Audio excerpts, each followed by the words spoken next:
Yo, what's up, guys? Cryo back with the last reaction of the day, and we have got Jaiden Animations. This is the I Found Out I Have ADHD video, and as someone with ADHD, I'm actually very curious and very interested in, seeing how she discovered the diagnosis. So let's hop in it. Let's go. Do you ever think to yourself, man, why is it so hard for me to just do the things I need to do and focus and remember things and manage my time and be organized and remember things and not get sidetracked? Ha!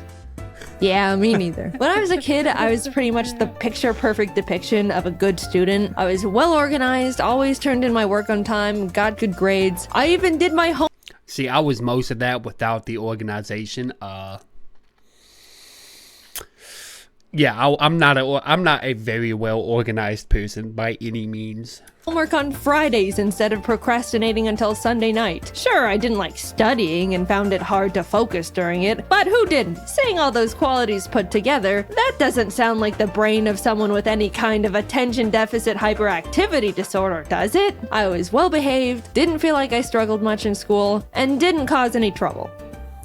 That is, up until I moved out of my parents' house for the first time to go to college. Gradually, I started slipping. I began skipping classes a bit when I just didn't feel like going, would wait until the last moment to start classwork, and lost a lot of motivation because I wasn't interested in any of my schoolwork. But overall, even though it was pretty out of character for me, I chalked it all up to the fact I was simply over going to school. At the same time, my YouTube was really kicking off, and all I wanted to do was that. Of course I wasn't gonna be as good of a student when the silly YouTube videos were doing numbers. I finished a single year of college and convinced my parents to let me take a gap year to see where this YouTube thing can take me. Spoiler alert, the gap year turned into me never going back. I'm a college dropout. So great, I've eliminated the boring school part of my life that weighs me down. Now I can go back to being organized with my new exciting passion job, which entails being my own boss and having to manage and assign myself all of my own responsibilities 24/7. Why are the voices not getting quieter? It's almost like everything was going backwards. I was having a much harder time staying organized and focused. If I didn't want to do a certain type of work, I would have to shackle myself down in basically an isolation chamber to be able to get it done. If I found a new interest, it was all I could think about. And why is it so easy to suddenly be on your roof watching a YouTube video on how to know when you need new shingles? I really didn't get it. Child me had it held together more than current me. What went wrong? I could look back and recognize how everything used to be so perfect and easy. Look at tiny Jaiden and all her ducks in that row. I used to color code every single binder I owned, and now I don't even know where I placed the 20 bucks I literally just had in my hand 3 minutes ago. I haven't even left the room. In case my reactions haven't been giving it away, yeah, I feel all of this pain. Every last bit of this pain. Every last bit of it. Genuinely, where could it fucking go? Despite feeling like I was downward spiraling for multiple years, I never suspected it could be something related to a genetic neurodevelopmental disorder. I just thought I wasn't trying hard enough and being lazy, or applying myself like I used to. Oh, the woes of turning into an adult, I suppose. Maybe the best years of your life truly are in high school. How upsetting. I didn't even enjoy those either. But then one day I got a text from my brother. I got diagnosed with ADHD. It was a pretty big surprise for me because growing up, he never really seemed to show any of the typical symptoms you associate with ADHD. You know, people would always describe ADHD. I seen back here, like the brother with headphones on. The typical. That's one way. That's one thing that helps me keep my ADHD under control is music, because like I always have my playlist set to shuffle. So it's easier for me to like keep focus when new things are constantly coming into my ear from the different sounds and everything like that. So it kind of keeps my brain under control. So yeah, music is one thing that, music is quite literally my medicine in this case. Because besides that, bro, my brain's all over the place. And when I'm not doing something like, when I'm not out and about, when I'm just at home, left to my own devices, I'll have like 3 different things going. I'll have my my video game going, I'll be playing a video game. I'll have my phone going, I'll be watching YouTube and whatnot. And then I don't know, I might get up and just take a break from the game, turn on the computer and watch something on here. So like, unless I'm listening to music, bro, my focus is everywhere. The only other thing that can really hold my attention like that and keep me from like being everywhere else, books. Love reading. Symptoms you associate with ADHD. You know, people would always describe ADHD to me as super hyper kids who would run around the room and scream and generally be a lot. That wasn't my brother. He was quiet and well behaved like I was. But when he started explaining his symptoms, the gears started turning. Yeah, I've always struggled a lot with focusing in school and having things hold my attention when it's boring. But like, I could hyperfixate on things I'm interested in and get really passionate about that stuff. Hearing him talk about his personal symptoms of ADHD made a lot of sense, and I felt very freshly educated on the topic. And you'd think that I would immediately start looking into getting a diagnosis for myself, because if you were paying attention, my brother's experiences all sounded very similar to the same struggles I've been having in my own life, but related to work instead of school, because I dropped out. But nope, I was just like, good for you, bro, happy for you. Or I'm sorry, I don't know. Anyway, back to struggling to simply open up my drawing program as if two I see that they're familiar faces, bro. You got the Family Guy on there. Nah. That was more SpongeBob, I guess, but whatever. blocks of iron were welded to my wrists. Imbalance of brain chemicals? Nah, this just happens from time to time. It's normal. Just the laziness kicking in. I hate Mondays, am I right? Even though I didn't instantly think there was a possibility of me also having ADHD, the mental seed was planted. It's genetic, so I knew subconsciously it ran in the bloodline. It took a few years after my brother was diagnosed for me to really sit down with myself and consider that I, too, could have ADHD. Shocking revelation, I know. Foreshadowing, where did you come from? Things in the focus and productivity department were just getting worse and worse. I had the attention span of a cartoon dog, would completely forget things as soon as they entered my head, would hyperfixate on random stuff like an addict, and there was constant civil war happening inside my head to get one thing done, even though I knew it would only take like 15 minutes.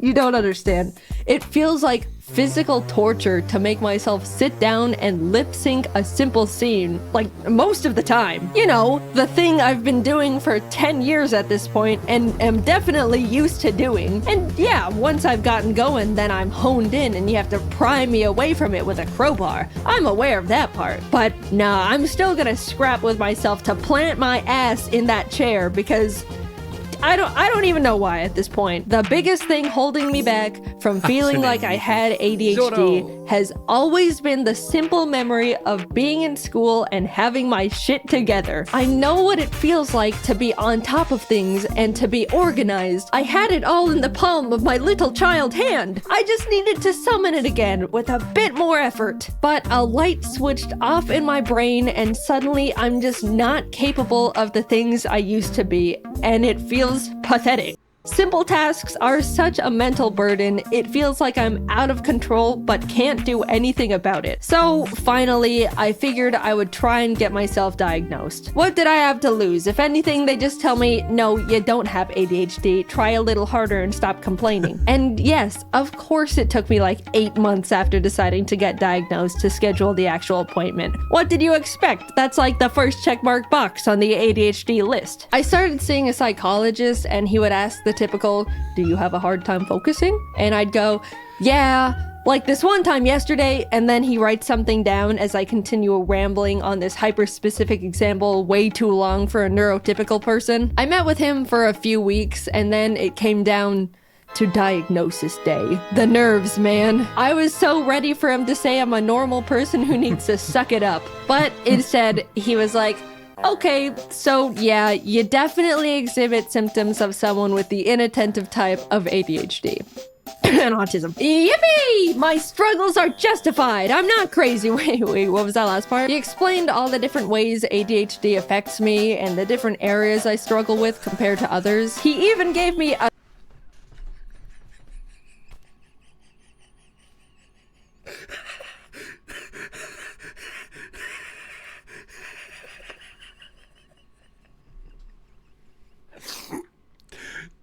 the this example,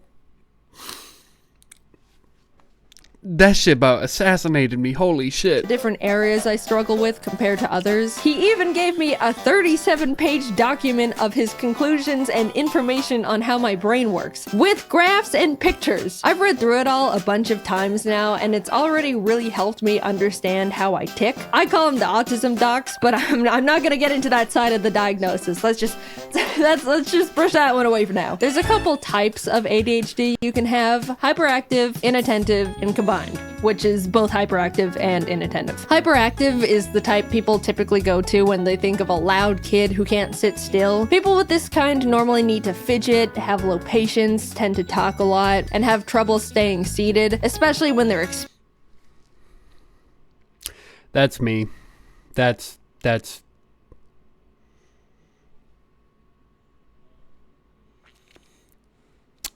me. That's the type I have. expected to, like in a meeting or school. Inattentive is the one where someone experiences difficulty in focus, memory, organization, has a low attention span. That's the one. See, the only issue, well, so my attention span is not bad. My organization is terrible, but my memory is good as shit. Just like, y'all see my other reactions while I talk about Naruto all the time, and I haven't watched that show in like 3 years now, so.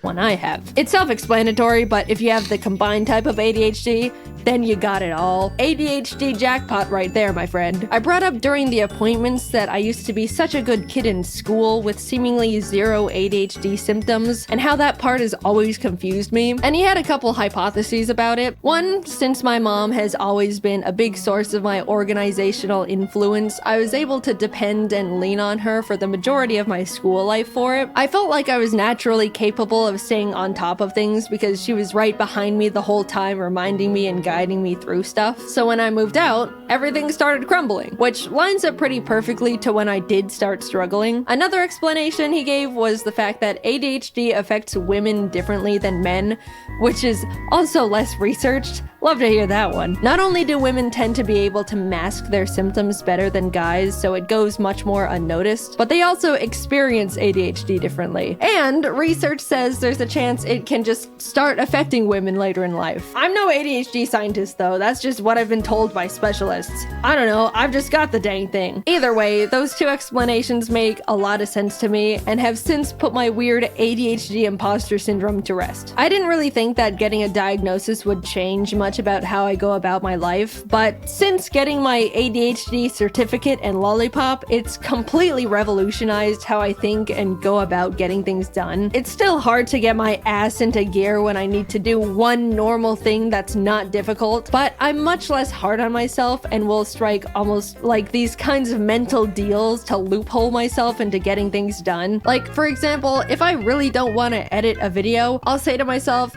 okay, I know it's gonna be super hard for me to immediately start that task, so I'll get myself into the mindset of getting things done by doing a simple other task I don't find difficult, like cleaning my room. That way, I'll feel productive and can transition that into tackling the original task much easier. It doesn't always work, but it's the mindset change and overall understanding that sometimes I'm gonna have to go about things in different ways that's helped me a lot. Also, after being diagnosed with ADHD, I didn't have much desire to get medicated. I figured just knowing I have it would be enough to get things into gear, and I didn't really need medication that badly.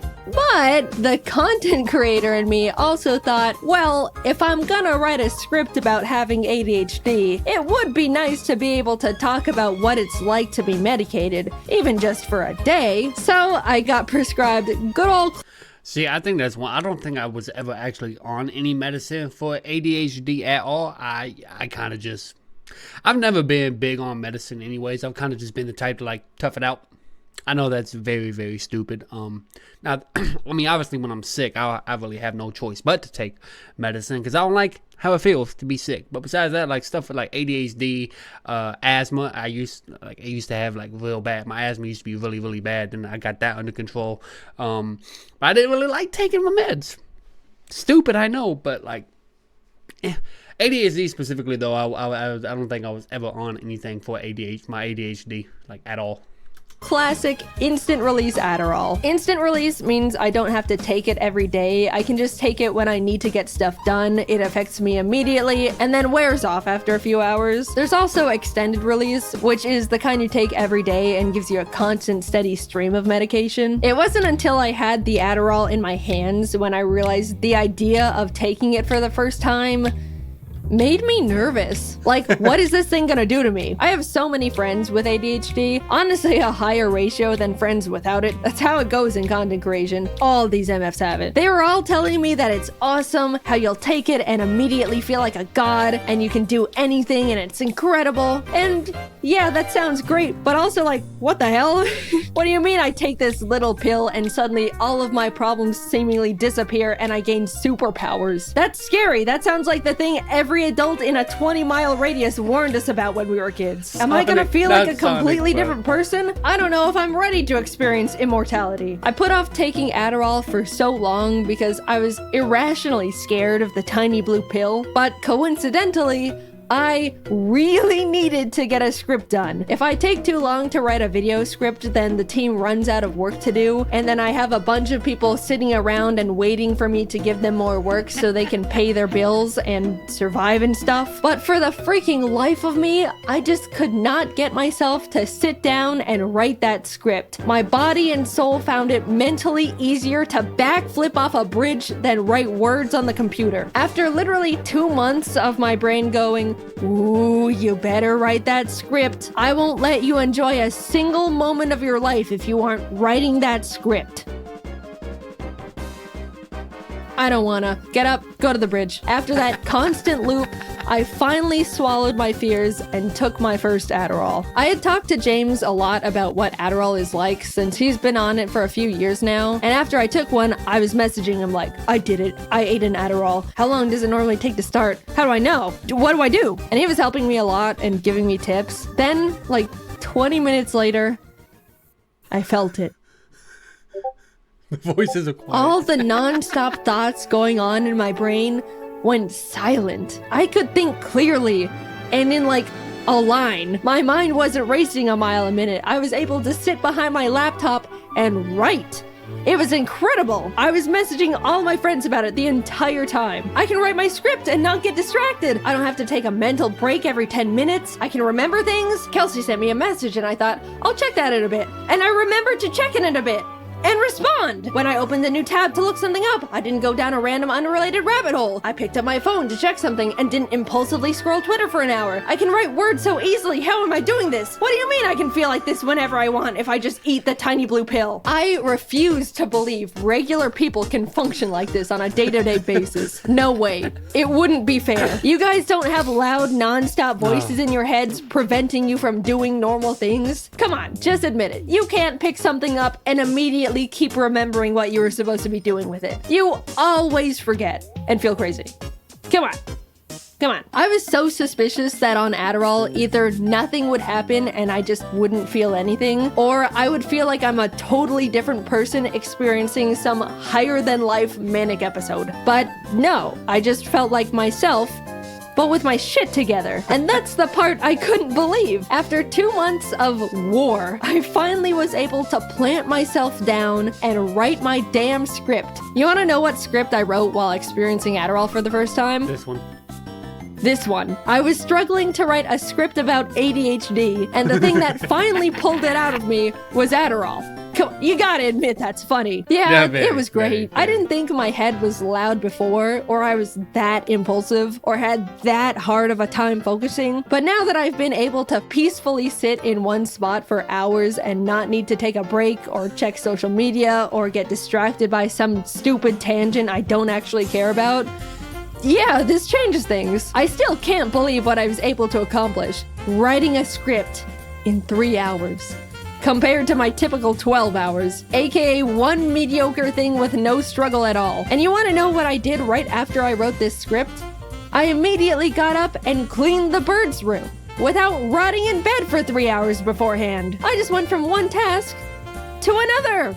without thinking about it. All you neurotypical people must be thinking I'm literally pathetic and useless, but I know my ADHD brethren are out of their chairs right now hearing that. I'm not standing before you all to give you scientific data and information on ADHD, or diagnose you, or even promote prescribed drugs. I'm just here to talk about a big and recent experience in my life, how much of an impact and effect it's had on me, and how awesome feeling normal is. Seriously, being able to take a deep breath in mental silence is incredible. Cherish that feeling if you don't have a neurodevelopmental disorder. It took me 26 years to realize my woes were not actually woes, but symptoms of brain chemical deficiency. I'm writing this video, all things considered, pretty recently after being diagnosed, and I'm still trying to learn how to rebuild my life in a way that lets me optimize my productivity and get things done at a normal level. But so far, I've come so much further than I thought I could simply by knowing what's going on up there in the old noodle. And Adderall. If you're on the fence about being diagnosed with something, I get it. It's scary. It's scary to think you might have it, and it's also scary to think you might not have it. It's an odd place to be. But for me, having a concrete answer from a professional is what got me to finally stop feeling stuck in place and actually start moving forward again. It's been great. I'm excited to keep learning more things about how my mind works and find new ways to improve my day-to-day life. Cheers to getting normal shit done. In case you missed it, I have new merch. For a limited time, you can. Alright, so yeah, this was a very interesting video. I did like this a whole lot. Yep, again, someone also with ADHD here, so it was very interesting to see how someone else discovered how they found out how they, had ADHD. And how they kind of dealt with it, how they go about it, whatnot. Again, I think for me, I don't think I ever really took medicine for it at all. Can't remember if because I was diagnosed as a kid. I was diagnosed when I was pretty young, but I don't remember ever having to take any meds for it. Man, but then again, I bounced around a lot as a kid. I was in between states for most of my childhood, so. So yeah, no, this is very interesting. It's cool. It's cool to see something like this. Cool to see how someone else dealt with it, how they found out they had it, of course. But yeah, man, y'all, thank y'all so much for stopping by. I'll leave a link to Jaiden's channel down below. Go show the homie support. Go show the homie treatment. Like, comment, subscribe. And, of course, if you like my video, drop a like, comment, subscription for your boy. We're trying to reach 1,000 subscribers by the end of 2024. Thank you guys so much. And until next time, Cryo out.